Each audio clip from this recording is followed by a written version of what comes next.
এদিকে যে কোনো সময় দেশ ছেড়ে পালাতে পারেন ডক্টর মোহাম্মদ ইউনূস। এমনই গোপন তথ্য ফাঁস করলেন ভারতীয় গণমাধ্যম থেকে। বলেছেন কয়েকের ভিতর তাকে আর দেশে খুঁজে পাওয়া যাবে না। দেশ চালাতে কঠিনভাবে ব্যর্থতার পরিচয় দিয়েছেন তিনি। আবারও দেশে আসতে শেখ হাসিনার শাসন। 5 তারিখে যে ক্ষতি হয়েছে 100 বছর এটা পূরণ হবে না। শেখ হাসিনারে চাই। শেখ হাসিনাকে বাংলাদেশে আনতে যদি আপনার জীবন দিতে হয় তাও দিবেন। হ্যাঁ দিব। সব দলে মিলাইয়া শেখ হাসিনার এই দেশে বার করছে। এইবার শেখ হাসিনার বাংলাদেশে আসার পালা। ডক্টর ইউনূস পালিয়ে যাওয়ার রাস্তা খুঁজতেছেন। শেখ হাসিনার কপাল খুলে গিয়েছে। বিশেষ করে শেখ হাসিনাকে আবারও বাংলাদেশের মানুষ যেভাবে চাচ্ছে সেটা কিন্তু ইউনূস সরকারের জন্য কাল হয়ে দাঁড়িয়েছে। ডক্টর ইউনূস যে সমস্ত সমন্বয়কদের উপর ভর করে বাংলাদেশের ক্ষমতার হাতে নিয়েছিল সেই সমস্ত সমন্বয়করা এবার ডক্টর ইউনূসকে ডুবিয়ে দেওয়ার চেষ্টা করতেছে। ডক্টর ইউনূস এবং সমন্বয়কদের সাথে যেই খেলা শুরু হয়েছে সেই জিতে যাচ্ছেন শেখ হাসিনা। কিভাবে তিনি জিতে যাচ্ছেন এবং কেনই বা ডক্টর ইউনূস পালিয়ে যাওয়ার রাস্তা খুঁজতেছেন? কারণ শেখ হাসিনা পুনরায় ক্ষমতা ফিরে পেলে সর্বপ্রথম তিনি ডক্টর ইউনূসকেই ফাঁসি দিবেন। আপনি আসলে চান কিনা যে শেখ হাসিনা পুনরায় ক্ষমতায় এসে আবার ডক্টর ইউনূসের বিচার করুক? কমেন্ট অপশনে লিখবেন। কিভাবে আসলে শেখ হাসিনা পুনরায় বাংলাদেশে আসতে যাচ্ছে এবং কবে নাগাদ আসতে যাচ্ছে এবং কাদের সহায়তায় আবার ক্ষমতা ফিরে পাচ্ছেন, সমস্ত কিছু রয়েছে আজকের এই ভিডিওতে। আপনিও যদি শেখ হাসিনাকে পুনরায় ক্ষমতায় দেখে খুশি হন কমেন্ট অপশনে লিখবেন। চলুন আসলে শেখ হাসিনার কিভাবে কপাল খুলে গেল এবং ডক্টর ইউনূসের কপাল কিভাবে পড়লো সেই তথ্যগুলো আমরা দেখে আসি। ভিডিওতে লাইক দিয়ে দিবেন, নিজের মতামত কমেন্ট অপশনে লিখবেন। চলুন দর্শক আমরা সেই ভিডিও তথ্যগুলো একটু দেখে আসি। এটা হলো অন্তর্বর্তী সরকারের প্রধান উপদেষ্টা মোহাম্মদ ইউনূসের আগামী দিনগুলি কেমন হতে চলেছে, তিনি পদ আঁকড়ে পড়ে থাকবেন নাকি পালাবেন, পালালে কবে পালাবেন, পালাবার সুযোগ পাবেন কিনা, এই বিষয়গুলি নিয়ে 5ই আগস্ট শেখ হাসিনা দেশ ছাড়ার পর দেশের দায়িত্ব নেওয়ার জন্য ইউনূস সাহেবের নাম উঠে আসে 6 তারিখে। প্যারিস থেকে এসে 8 তারিখে তিনি শপথ নেন। যেদিন শপথ নিয়েছিলেন সেদিন দেশের জনপ্রিয়তম মানুষকে এই মর্মে বাংলাদেশে গণভোট নেওয়া হলে আমার বিশ্বাস বিপুল ভোটে জিতে যেতেন নোবেল জয়ী ডক্টর মোহাম্মদ ইউনূস। আজ 21শে নভেম্বর, ঠিক 3 মাস 13 দিন কেটেছে। তারপর আজ দেশের সবচেয়ে বাজে বা ব্যর্থ মানুষকে এই মর্মে ভোট চাওয়া হলে সেই তালিকার ওপরের দিকে থাকবে মোহাম্মদ ইউনূসের নাম। মাত্র 100 দিনে জনপ্রিয়তার এমন পতন বিশ্বে আর কারো হয়েছে কিনা সন্দেহ। অথচ গগনচুম্বী প্রত্যাশা নিয়ে মানুষ তাকে বরণ করেছিল সেদিন। ইউনূস সাহেব যখন নেতৃত্ব নেওয়ার প্রস্তাবে হাঁ বলেছিলেন তখন আমি একটি প্রতিবেদনে বলেছিলাম সামনের দিন বড় সঙ্গীন হতে পারে, কারণ তিনি বাঘের পিঠে সওয়ার হচ্ছেন। বাঘের পিঠে চড়ার সুযোগ খুব কম লোকের হয়, কিন্তু সেটাকে সৌভাগ্য বলা যাবে না দুর্ভাগ্য বলতে হবে সেটা বিচার করা মুশকিল। এখানে সে বিচার করে ভবিষ্যৎ। কারণ বাঘের পিঠে চড়লে নামা কিন্তু কঠিন। কঠিন শুধু নয়, নামাটা অসম্ভব, কারণ নামলেই চলে যেতে হবে বাঘের পেটে। মনে হচ্ছে ইউনূস সাহেবের ভাগ্যে বাঘের পিঠ থেকে বাঘের পেটে যাওয়ার ভবিতব্য অপেক্ষা করছে। কেন হলো এমন সেটা বলি। আগেই বলেছি মানুষের প্রত্যাশার একটা বিপুল চাপ ছিল তার উপর। শেখ হাসিনার শাসনে উদ্ভূত কথিত স্বৈরাচারী ব্যবস্থার বদলে এক স্বচ্ছ প্রশাসনের প্রত্যাশা ছিল সবচেয়ে বড়। আইনের শাসন প্রতিষ্ঠিত হবে, দেশ জুড়ে তৈরি হওয়া রাজনৈতিক ও সামাজিক বিশৃঙ্খলার পারদ যেটা বিপজ্জনক মাত্রায় উপরে উঠে গিয়েছিল সেটা স্বাভাবিক হবে। সেই সঙ্গে মানুষ এটাও ভেবেছিল নিত্য নৈমিত্তিক জীবনযাপন আরো সহজ ও সরল হবে।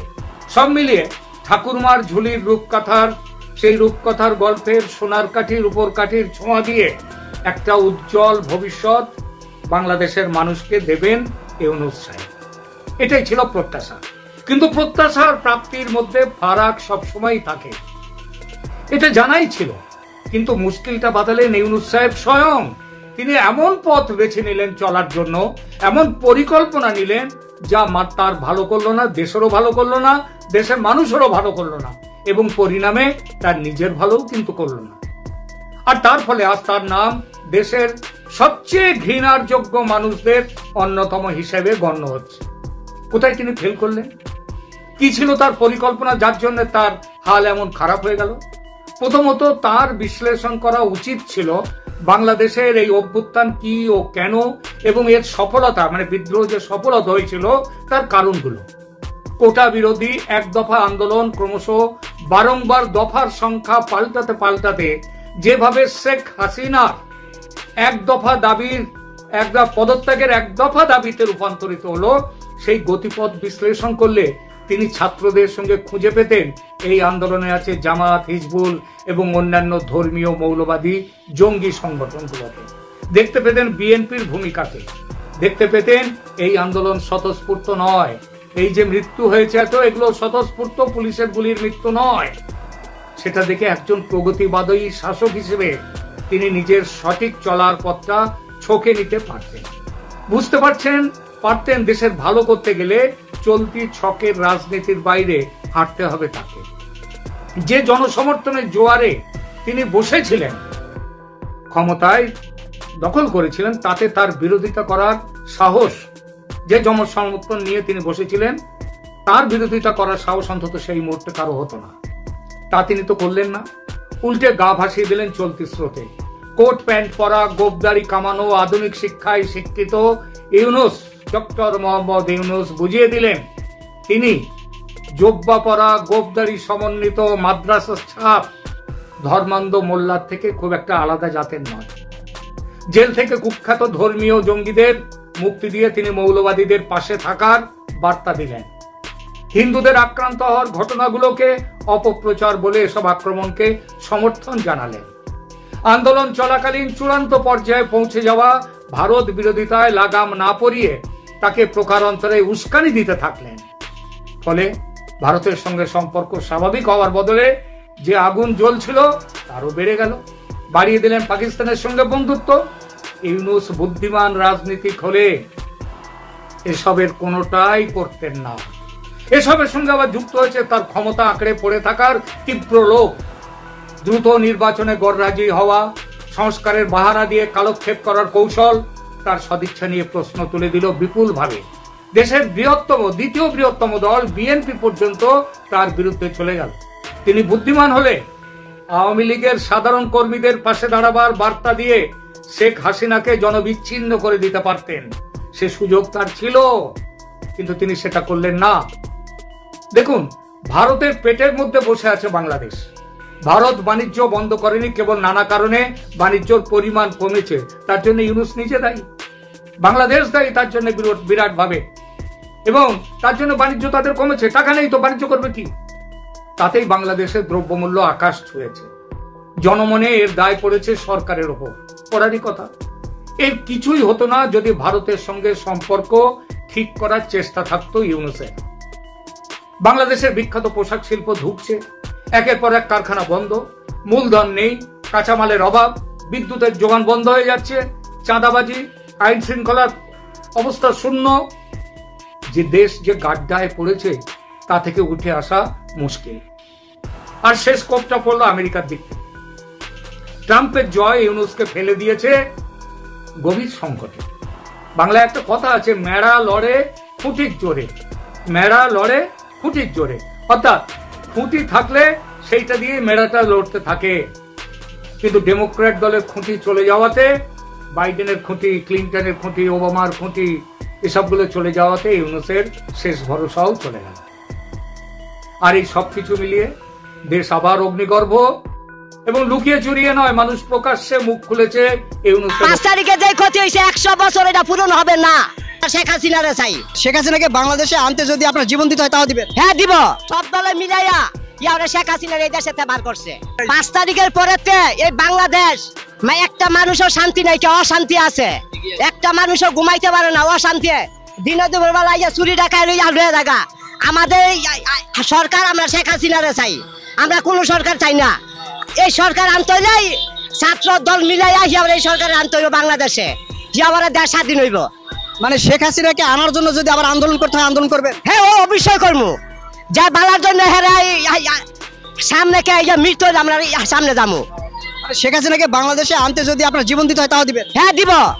কেননা এই দেশের মতনই শেখ হাসিনার মতন সরকার এই দেশে দরকার। কেননা এই 16টা বছর একটা মানুষও শান্তি মতন ঘুমাইছে, লাখ লাখ টাকা লয়ে গেছে এই 16 বছর। আর এই 3 মাসের ভিতরে মানে মা বোন দইয়া তাই না নেই ওই সে আবার এই যে চিন্তাবাদী করে স্বপ্নে জায়গা মানুষের ঘর বাড়ি দল করে লয়ে জায়গা। আমরা শেখ হাসিনারে চাই, এই দেশের শেখ হাসিনারে চাই। আচ্ছা, এই তার মানে আপনি কি মনে করছেন ছাত্র জনতা যে আন্দোলন করেছে এটা ভুল করেছে? হ্যাঁ, এটা কত দূরে এটা ভুল করে সেটা আমরা জানি না, কিন্তু আমরা ওই শেখ হাসিনা দরকার। আপনি বলছেন যে শেখ হাসিনাকে বাংলাদেশে আবার চাচ্ছেন, তার মানে যে আন্দোলনটা হয়েছে এটা ভুল করা হয়েছে? সেটা আমরা জানি না, কিন্তু আমরা বাংলাদেশে শেখ হাসিনা দরকার।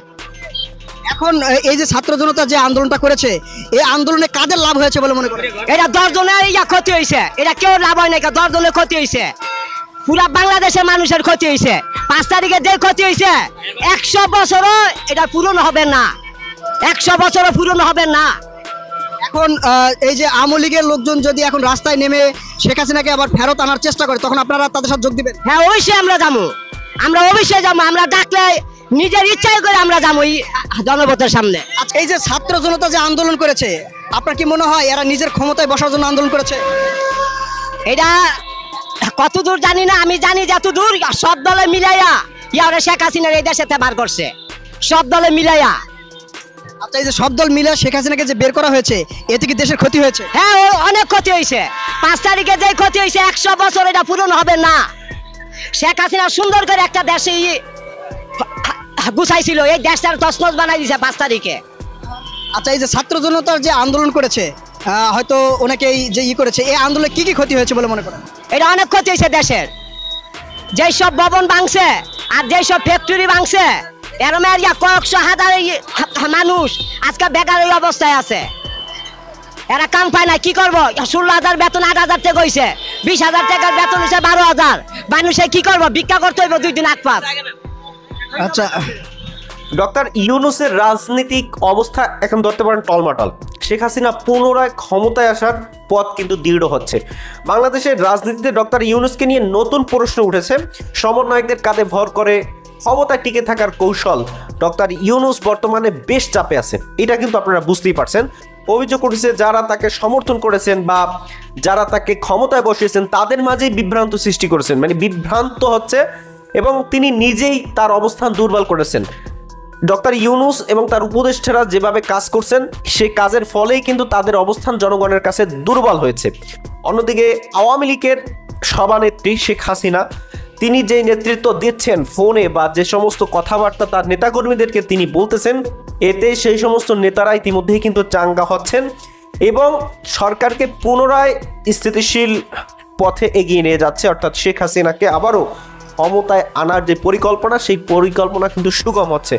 আগামী নির্বাচনে তার বিজয়ের সম্ভাবনা নিয়ে দলীয় সমর্থকদের মাঝে যে আত্মবিশ্বাসী কথাগুলো আপনারা শুনছিলেন সেটার দ্বারা কিন্তু একটা বিষয় স্পষ্ট যে শেখ হাসিনাকে বাংলাদেশের এখনও অনেক মানুষ ভালোবাসে, যারা চায় শেখ হাসিনা পুনরায় ক্ষমতায় আসুক।